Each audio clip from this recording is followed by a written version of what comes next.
for anyone who won't be able to join. All right, so good evening. Tonight we are going to not be doing the Q&A. We're going to be starting our book, Atomic Habits.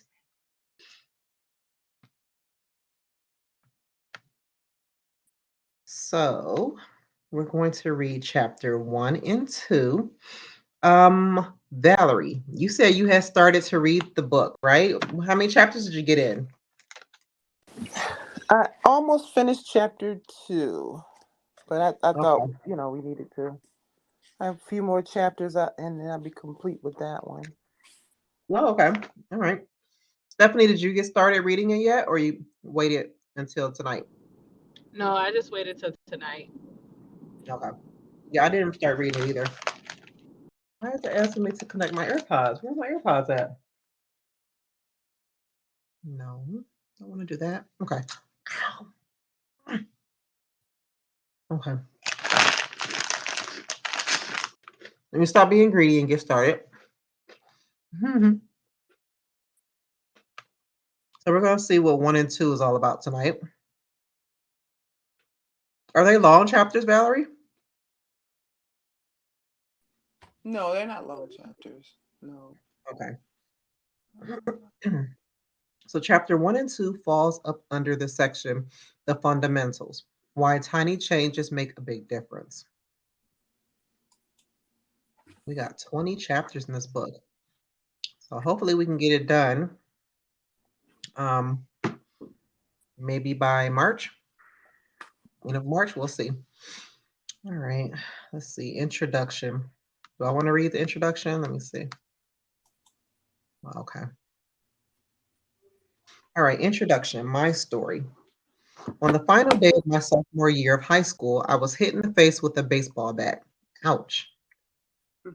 As my classmate took a full swing, the bat slipped out of his hands and came flying toward me before striking me directly between the eyes. I have no memory of the moment of impact. The bat smashed into my face with such force that it crushed my nose into a distorted U shape. I know, I'm just imagining, like, ow. The collision sent the soft tissue of my brain slamming into the inside of my skull. Immediately, a wave of swelling surged throughout my head. In a fraction of a second, I had a broken nose, multiple skull fractures, and 2 shattered eye sockets. When I opened my eyes, I saw people staring at me and running over to help. I looked down and noticed spots of red on my clothes. One of my classmates took the shirt off his back and handed it to me. I used it to plug the stream of blood rushing through my broken nose. Shocked and confused, I was unaware of how seriously I had been injured. My teacher looped his arm around my shoulder, and we began the long walk to the nurse's office, across the field, down the hill, and back into school. Random hands touched my sides, holding me upright. We took our time and walked slowly. Nobody realized that every minute mattered. When we arrived at the nurse's office, she asked me a series of questions. What year is it? 1998, I answered. It was actually 2002. Who was the president of the United States? Bill Clinton, I said. The correct answer was George Bush. What is your mom's name? I stalled. 10 seconds passed. Patty, I said casually, ignoring the fact that it had taken me 10 seconds to remember my own mother's name. That is the last question I remember. My body was unable to handle the rapid swelling in my brain, and I lost consciousness before the ambulance arrived. Minutes later, I was carried out of school and taken to the local hospital. Shortly after arriving, my body began shutting down. I struggled with basic functions like swallowing and breathing. I had my first seizure of the day. Then I stopped breathing entirely. As the doctors hurried to supply me with oxygen, they also decided the local hospital was unequipped to handle the situation and ordered a helicopter to fly me to a larger hospital in Cincinnati. I was rolled out of the emergency room doors and toward the helipad across the street. The stretcher rattled on a bumpy sidewalk as one nurse pushed me along while another pumped each breath into me by hand, I'm sorry. My mother, who had arrived at the hospital a few moments before, climbed into the helicopter beside me. I remained unconscious and unable to breathe on my own as she held my hand during the flight.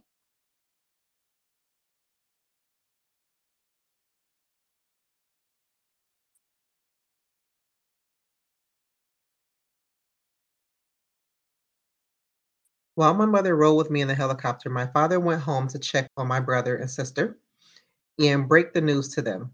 He choked back tears as he explained to my sister that he would miss her eighth grade graduation ceremony that night. After passing my siblings off to family and friends, he drove to Cincinnati to meet my mother. When my mom and I landed on the roof of the hospital, a team of nearly 20 doctors and nurses sprinted onto the helipad and wheeled me into the trauma unit. By this time, the swelling in my brain had become so severe that I was having repeated post traumatic seizures. My broken bones needed to be fixed, but I was in no condition to undergo surgery. After yet another seizure, my third of the day, I was put into a medically induced coma and placed on a ventilator. My parents were no strangers to this hospital. 10 years earlier, they had entered the same building on the ground floor after my sister was diagnosed with leukemia at 3. I was 5 at the time. My brother was just 6 months old. After 2.5 years of chemotherapy treatments, spinal taps, and bone marrow biopsies, my little sister finally walked out of the hospital happy, healthy, and cancer free. And now, after 10 years of normal life, my parents found themselves back in the same place with a different child. Excuse me.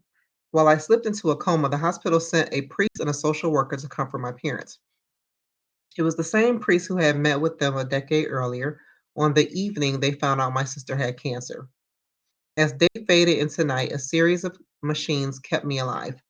My parents slept restlessly on a hospital mattress. One moment they would collapse from fatigue, the next they would be wide awake with worry. My mother would tell me later it was one of the worst nights I've ever had. My recovery. Mercifully, by the next morning, my breathing had rebounded to the point where the doctors felt comfortable releasing me from the coma.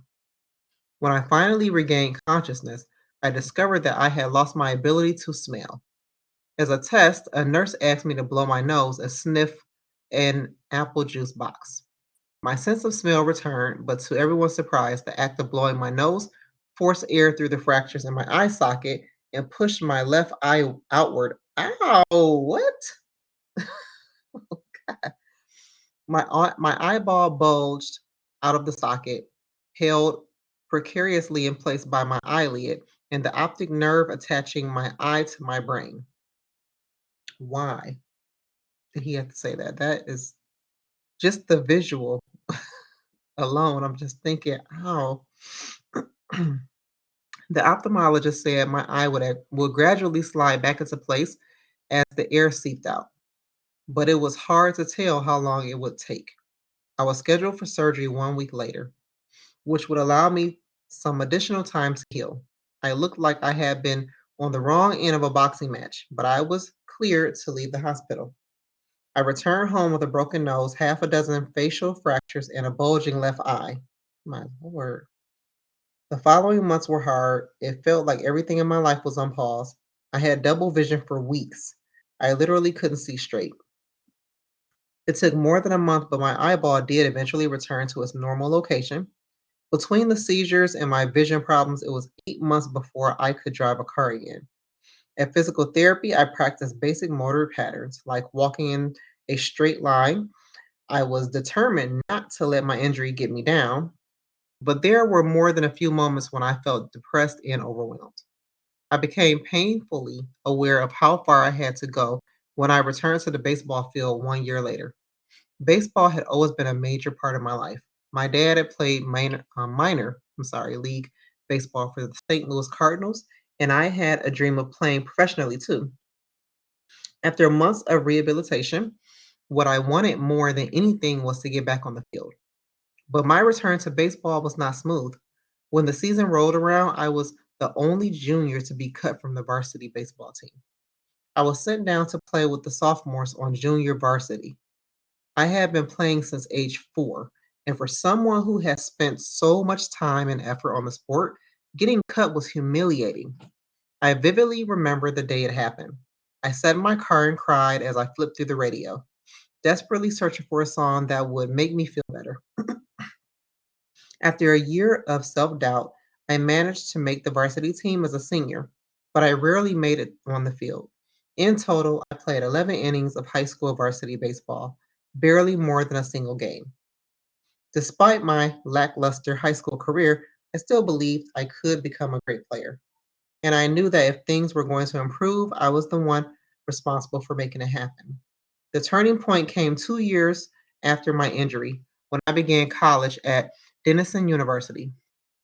It was a new beginning, and it was the place where I would discover the surprising power of small habits for the first time.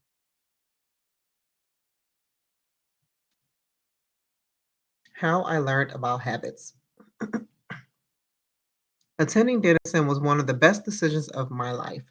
I earned a spot on the baseball team, and although I was at the bottom of the roster as a freshman, I was thrilled. Despite the chaos of my high school years, I had managed to become a college athlete. I wasn't going to be starting on the baseball team anytime soon, so I focused on getting my life in order.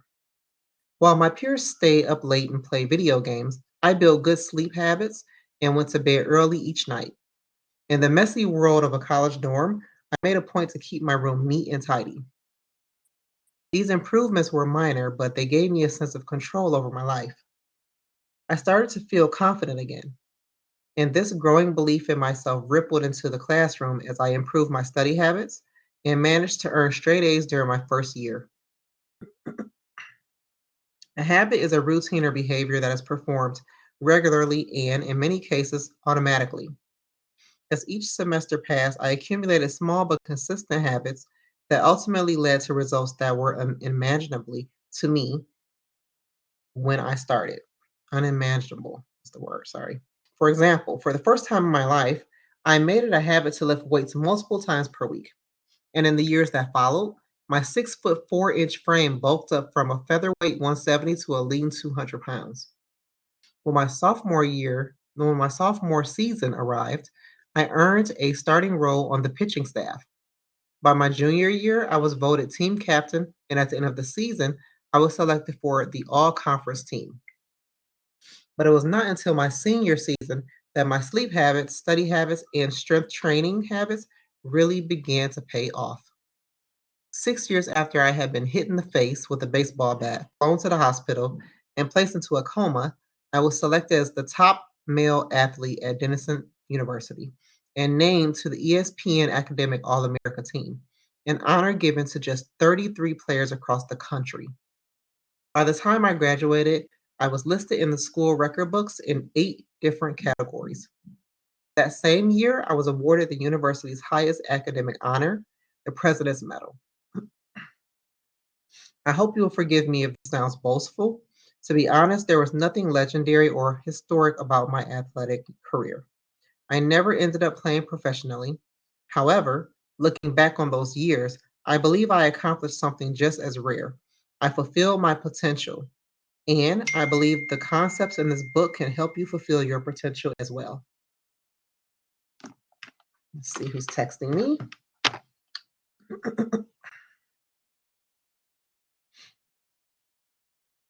I didn't get a notification for the Q&A or book club. Honestly, I was confused about what days it would be, what time or how we would even know who decided if they needed a QA for the week. Hold on, guys.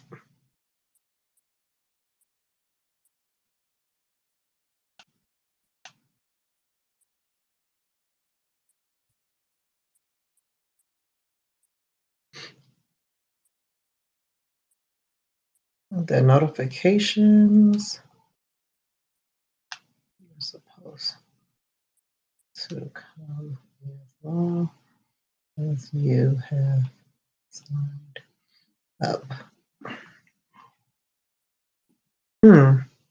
So one person said they didn't get the notification for the QA. Did you guys get a notification for the QA tonight?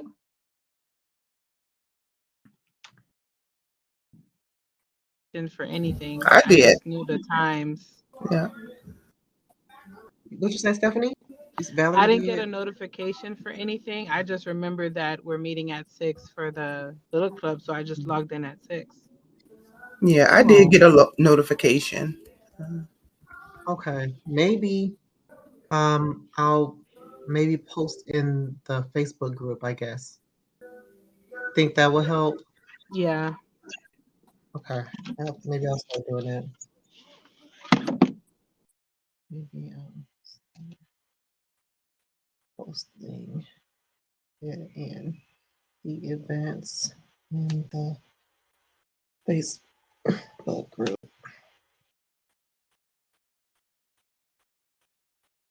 Okay. Where do we leave off? Okay. We all face challenges in life. This injury was one of mine, and the experience taught me a critical lesson. Changes that seem small and unimportant at first will compound into remarkable results if you're willing to stick with them for years. We all deal with setbacks, but in the long run, the quality of our lives often depends on the quality of our habits. That's a good statement right there. With the same habits, you'll end up with the same results. But with better habits, anything is possible. Maybe there are people who can achieve incredible success overnight. I don't know any of them, and I'm certainly not one of them. There wasn't one defining moment on my journey, from medically induced coma to academic All American. There were many. It was a gradual evolution, a long series of small wins and tiny breakthroughs. The only way I made progress, the only choice I had, was to start small. And I employed the same strategy a few years later when I started my own business and began working on this book. How and why I wrote this book. In November 2012, I began publishing articles at jamesclear.com. For years, I had been keeping notes about my personal experiments with habits, and I was finally ready to share some of them publicly. I began by publishing a new article every Monday and Thursday within a few months. This simple writing habit led to my first 1,000 email subscribers. And by the end of 2013, that number had grown to more than 30,000 people. In 2014, my email list expanded to over 100,000 subscribers, which made it one of the fastest growing newsletters on the internet. I had felt like an imposter when I began writing 2 years earlier, but now I was becoming known as an expert on habits, a new label that excited me but also felt uncomfortable. I had never considered myself a master of the topic, but rather someone who was experimenting alongside my readers. In 2015, I reached 200,000 email subscribers and signed a book deal with Penguin Random House to begin writing the book you are reading now. As my audience grew, so did my business opportunities.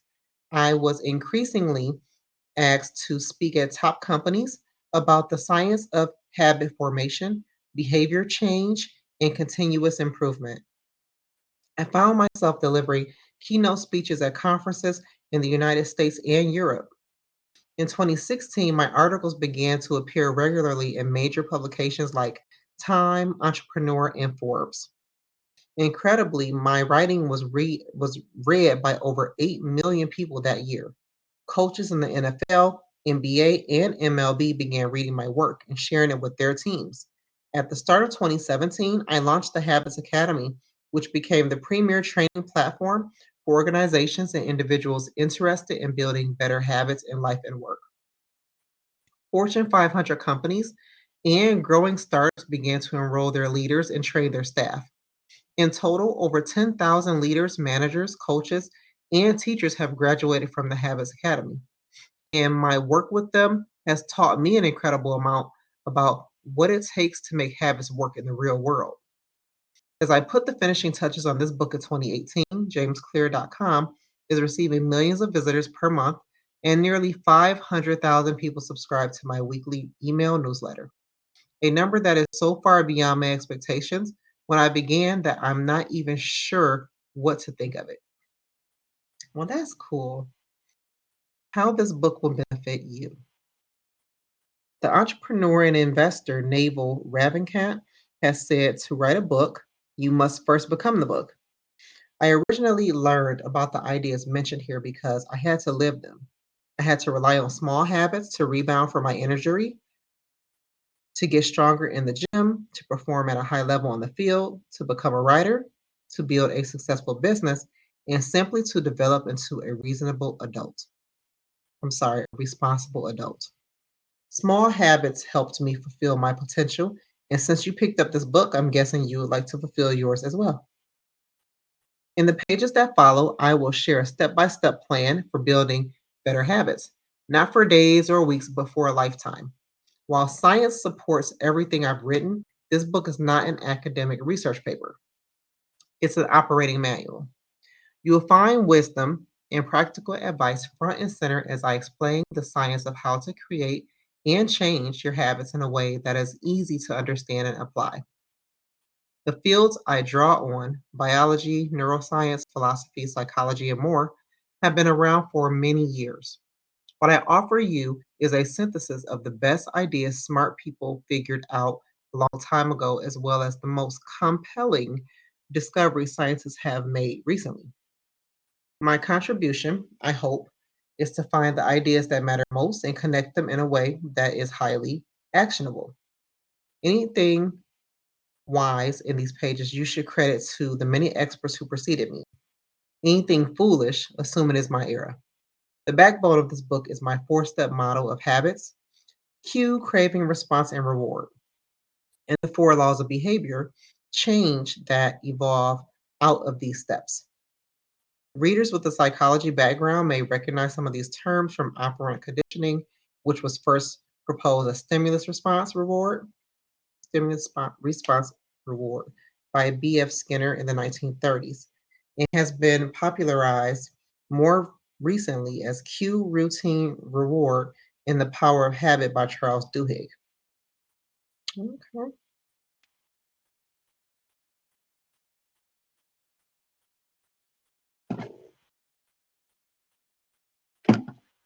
Behavioral scientists like Skinner realized that if you offered the right reward or punishment, you could get people to act in a certain way. But while Skinner's model did an excellent job of explaining how external stimuli influence our habits, it lacked a good explanation for how our thoughts, feelings, and beliefs impact our behavior. Internal states, our moods and emotions matter too. In recent decades, scientists have begun to determine the connection between our thoughts, feelings, and behavior. This research will also be covered in these pages. In total, the framework I offer is an integrated model of the cognitive and behavioral sciences. I believe it is one of the first models of human behavior to accurately account for both the influence of external stimuli and internal emotions on our habits. While some of the language may be familiar, I am confident that the details and the applications of the four laws of behavior change will offer a new way to think about your habits. Human behavior is always changing, situation to situation, moment to moment, second to second. But this book is about what doesn't change. It's about the fundamentals of human behavior, the lasting principles you can rely on year after year, the ideas you can build a business around, build a family around, build a life around. There is no right way to create better habits, but this book describes the best way I know, an approach that will be effective regardless of where you start or what you're trying to change. The strategies I cover will be relevant to anyone looking for a step by step system for improvement. Whether your goals center on health, money, productivity, relationships, or all of the above. As long as human behavior is involved, this book will be your guide. All right, guys, so that was a lot. So, what was your takeaway from this first chapter?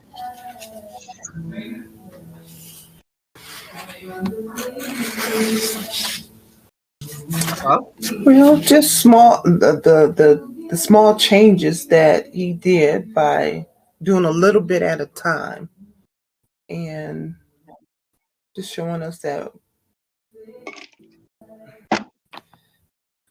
these habits can improve, uh, I guess, improve your life.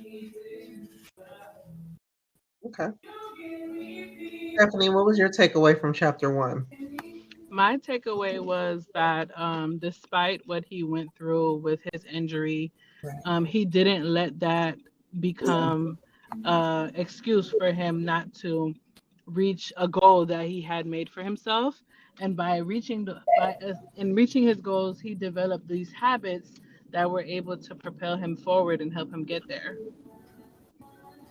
Absolutely. That's my takeaway too. It's like, okay, so things didn't work out the way he wanted them to, but he was able to do small things to still add some satisfaction to his life.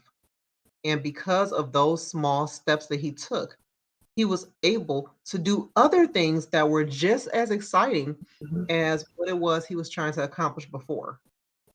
I think that the most important takeaway is it was like I described to you guys, like it was last year. Remember, I was telling you guys I was working towards running my business full time. And because of some changes within my family dynamics, I could not do it. Right.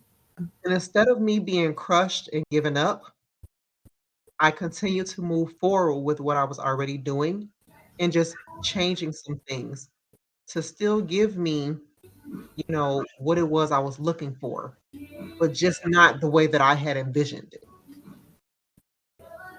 So that's exactly what he did here. And that was a really interesting and sad but uplifting story that he told. Yeah. I have to. So I think that that is something that we all can think of. And I know that's something that we probably already think of. You see people every day, you know, struggle with things and they end up taking a different path and things end up working out. So that is my big takeaway from that. So I don't think that was chapter one. I think that was Yeah. the introduction was just introduction. So I guess for tonight we're going to be reading the introduction in chapter one. Okay. Let me see how many pages is chapter one. Hold on.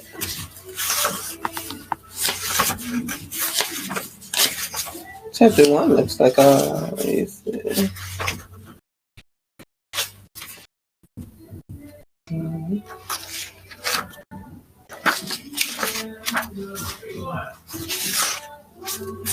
Yeesh. yeah, quite a That's a bit. lot. Yeah. Okay. Can we break it up or? Well, how about this? It looks like we may have to do chapter one on another session.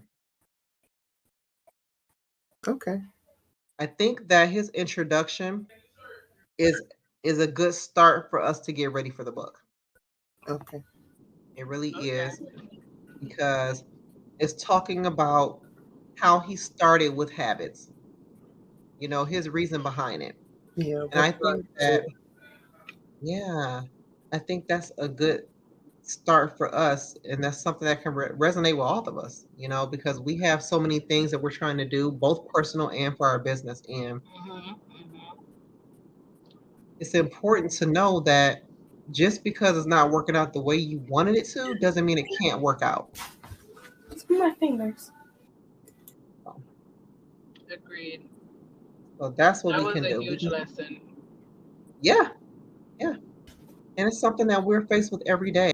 Like for me, if sometimes I get really agitated when things don't work the way that I wanted them to, but sometimes I have to take a breather and I have to step back and I have to get out of my own way and just figure out a different way to do the same thing. Like, okay, Hmm. I still want to get the same results. So what can I do different to get the same results? Because Mm. this way didn't work or this way isn't working.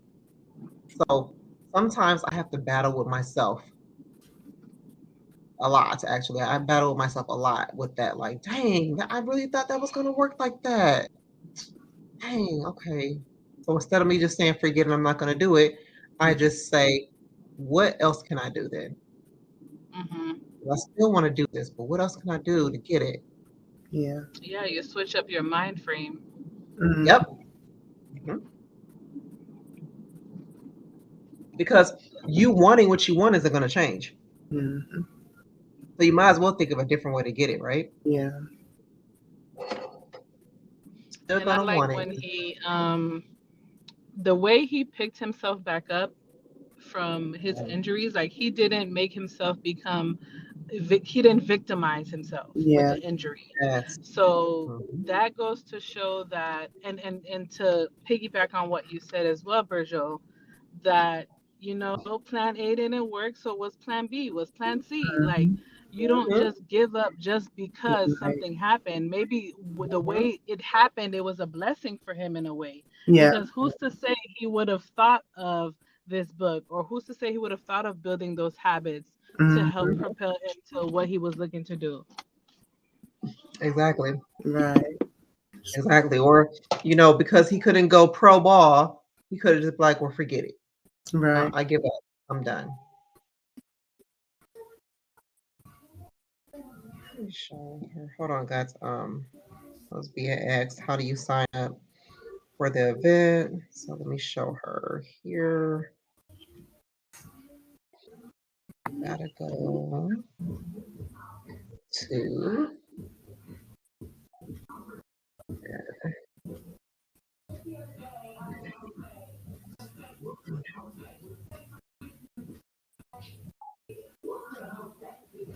It's a saying. I can't remember it. I don't.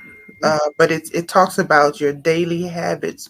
I can't remember what it was. It's something I hear it all the time. Them saying about your success is in your daily habits that you do every Mm, day.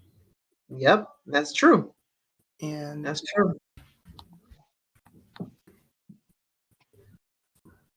Everything you do leads to the result of something, mhm, whether it be good or bad. Sometimes we set ourselves up for bad things to happen. mhm, Nobody wants to think of it that way, but sometimes you'd be like, you know what? I didn't have to do that. I could have did this. mhm. I probably shouldn't have did it this way. I should have did Yeah, it that way. yeah, So we have to learn from everything, regardless of whether it's good or bad, every day. yeah. You know. So, like for example, I had a customer call me yesterday.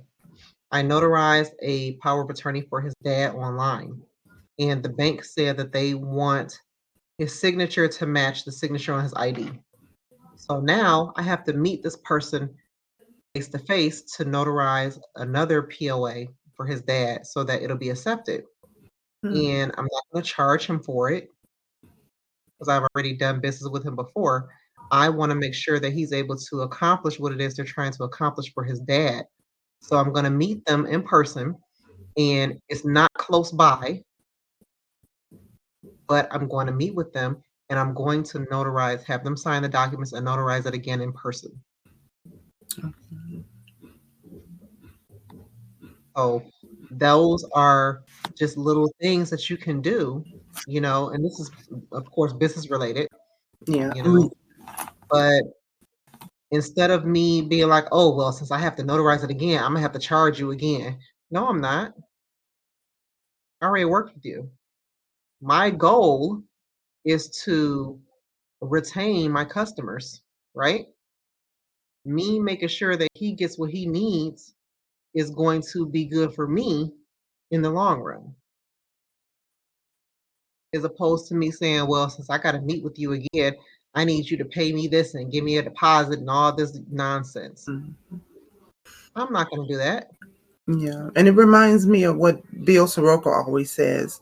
You want to build relationships. Exactly. Yeah. And I'm going to build relationships with customers. yeah. You know, And then I didn't do anything wrong. It's just that the bank wants what the bank wants. And because he is my initial customer, I want to make sure that they are able to get what they need. and they'll keep coming back to you, Berger, because Yes, exactly. you went out your way to help Hmm. them. And I guarantee you, the bank or UPS wouldn't have done that. Hmm.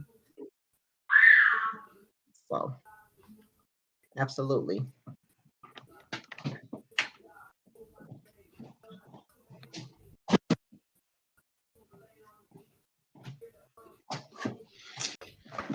Well, guys, that will be the end of our first book club meeting for this book. Did anybody have any questions or anything else you wanted to share? So we'll be having it at 6:00 from now on. Not unless you guys want to do a Q&A. So I'm going to ask in the group after we get off if anybody wants to do a Q&A next week. If they don't, then we will be having the book club meeting at the Q&A scheduled time for next week, which will be 6:00. Okay.